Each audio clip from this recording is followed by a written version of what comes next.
Hi, welcome to this presentation on category sourcing strategies, part 2, advanced. My name is Finn Winstra. I'm a professor of purchasing and supply management at the Rotterdam School of Management, Erasmus University. In part 1, called Fundamentals, I've talked about what the definition of a category sourcing strategy. I've reviewed the dimensions, in other words, the strategic choices that you take in a category sourcing strategy. I've reviewed how to determine the scope of a sourcing category, from very broad categories to very small categories, and when you have the need for more detailed categories.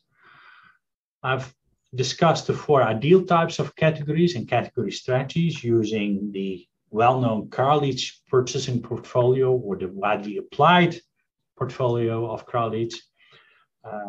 And I've reviewed the operationalization of the axis, which is an important decision in a purchasing portfolio, regardless whether it's Kralitz or another format.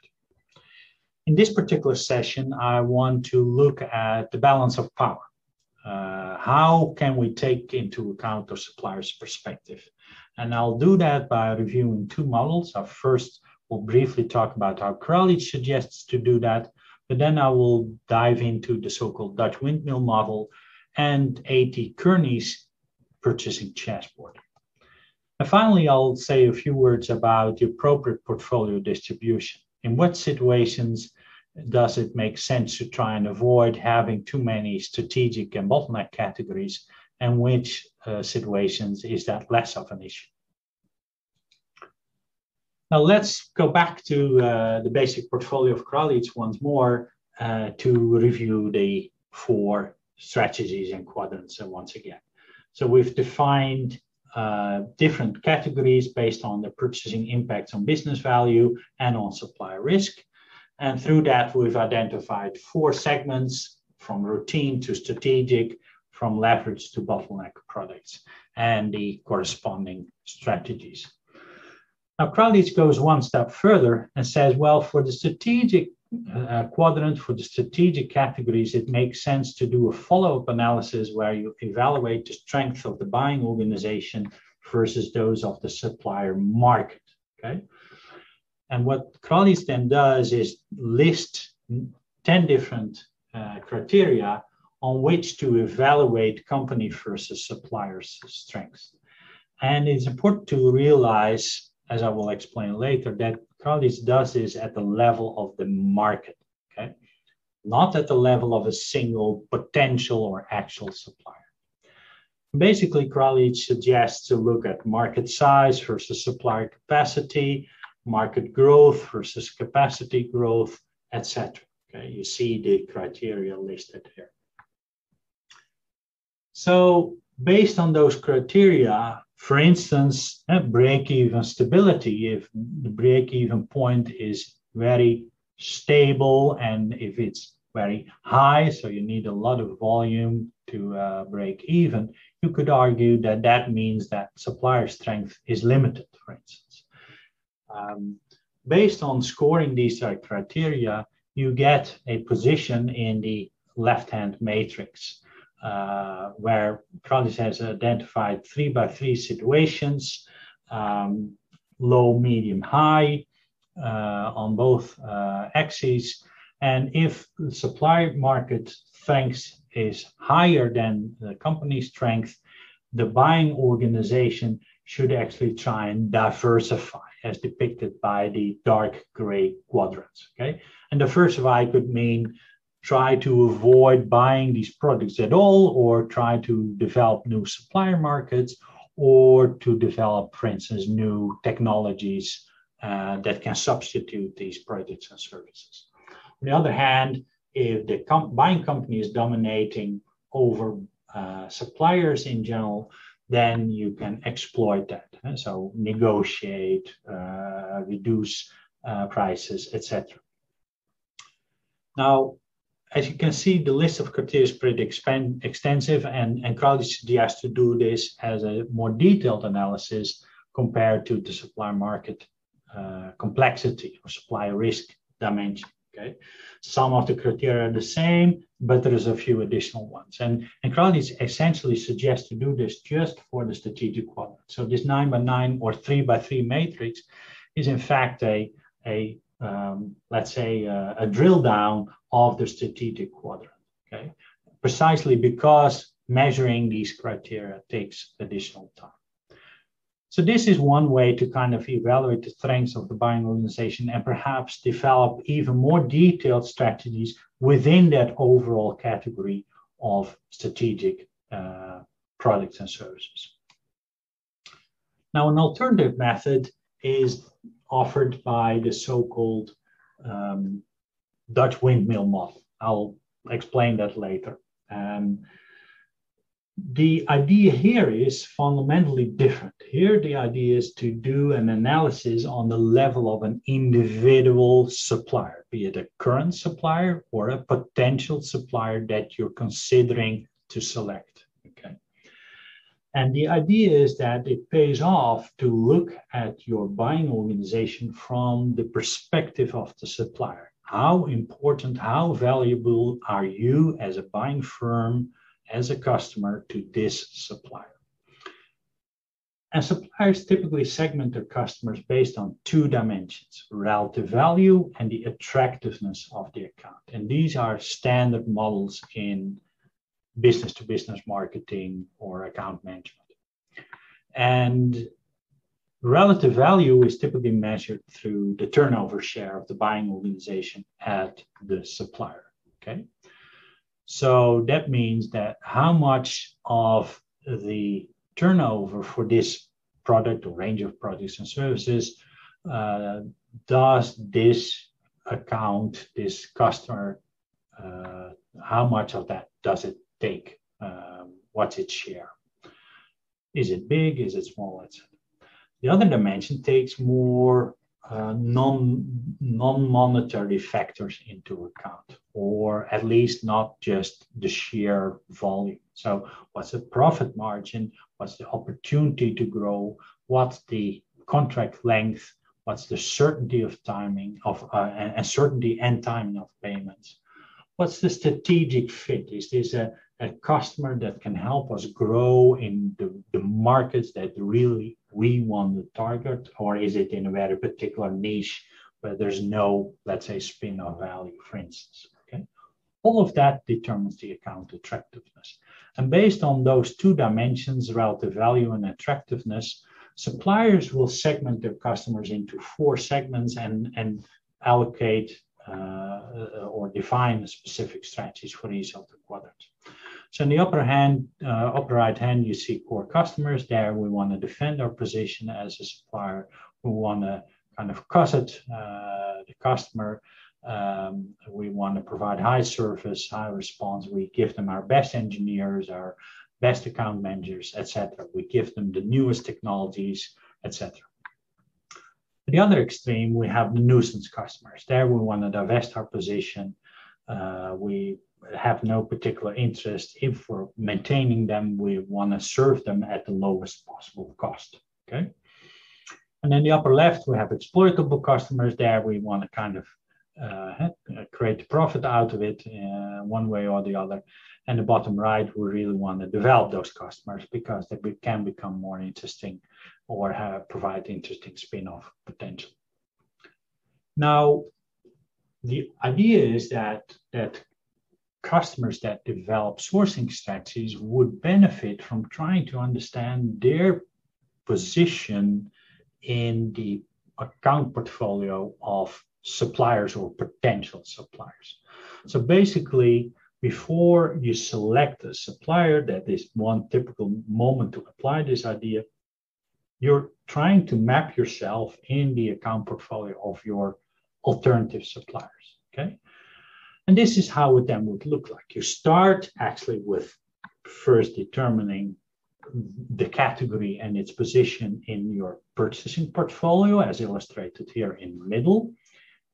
And then you have the core category: strategic, routine, leverage, and bottleneck.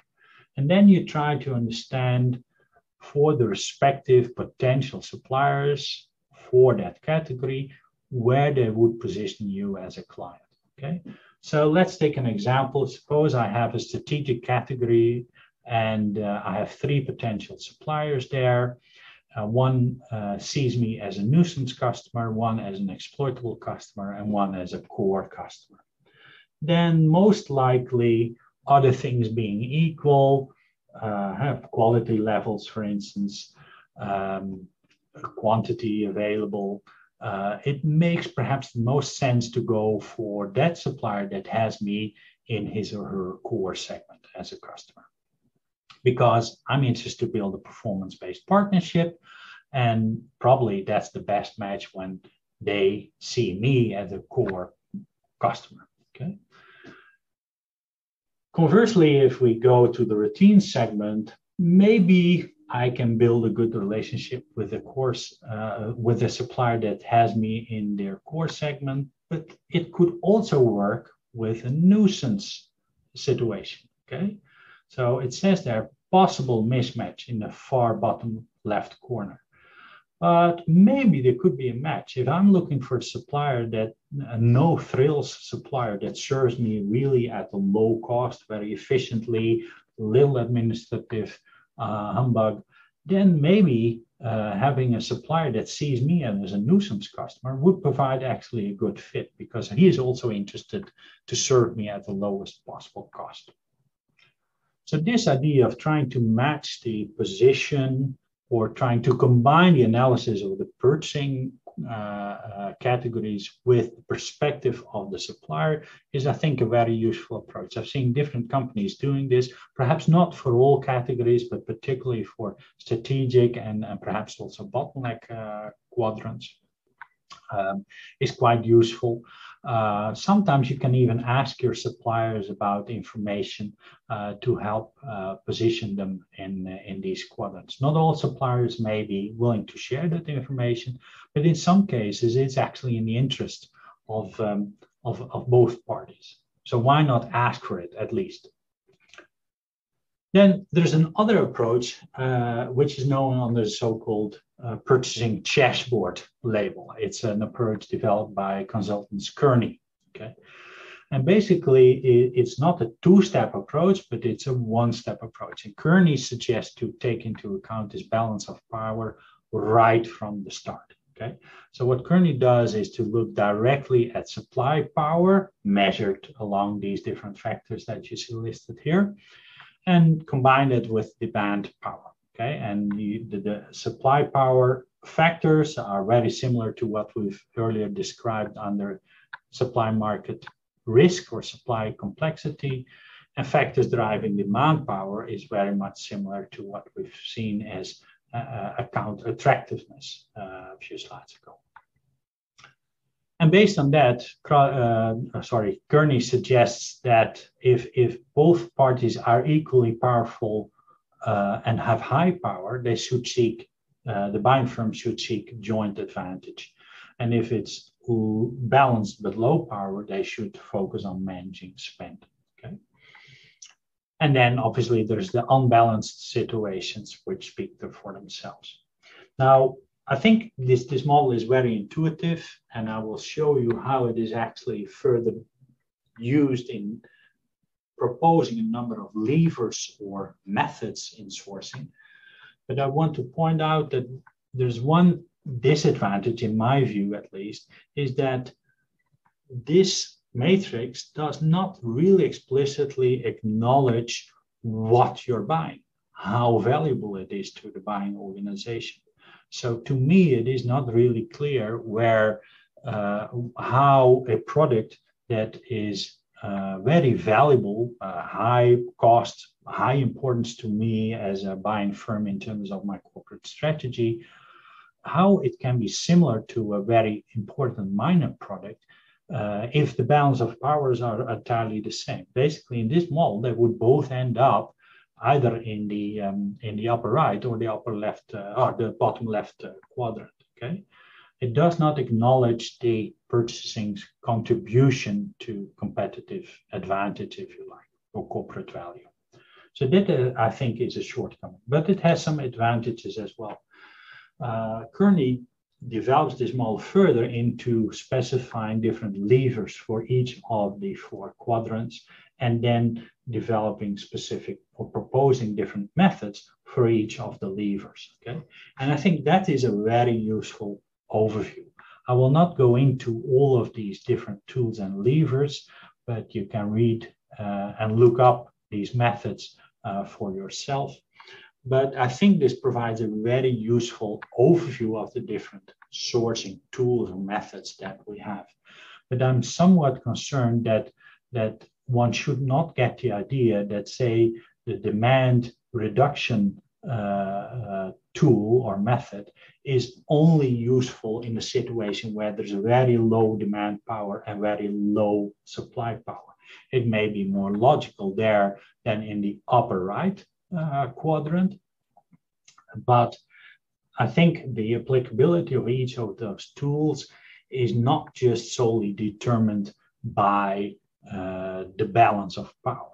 Okay, and that particularly applies to tools like make or buy here on E2, or a total cost of ownership on G4. I think those are some of the examples, but there's many others, of tools that are more broadly applicable than just in that power space or location that they're portrayed to be.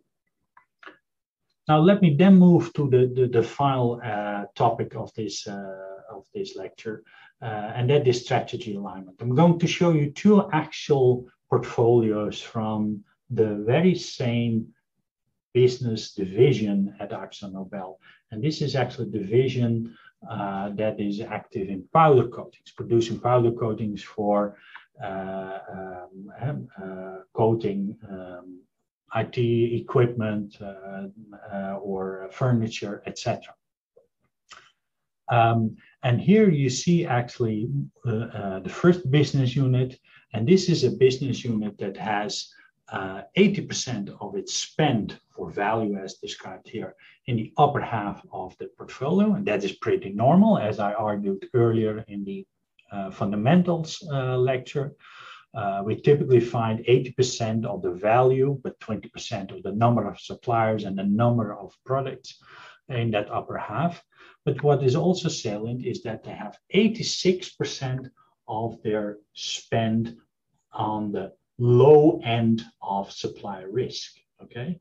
And this is in fact a business unit that is operating in a commodity market. Okay? This is actually a unit that sells its powder coatings to companies making low-end white goods, washing machines, etc. Okay, so this general manager is happy with this procurement director and this portfolio because he cannot afford to have the high prices. He doesn't need the innovation. He doesn't need the upper end quality from strategic suppliers or bottleneck suppliers or suppliers of strategics items and bottleneck items. Okay, he needs to have relatively many leverage and routine items. Okay, so this general manager is happy to have the bulk of the spend being towards the low end of the supply risk spectrum.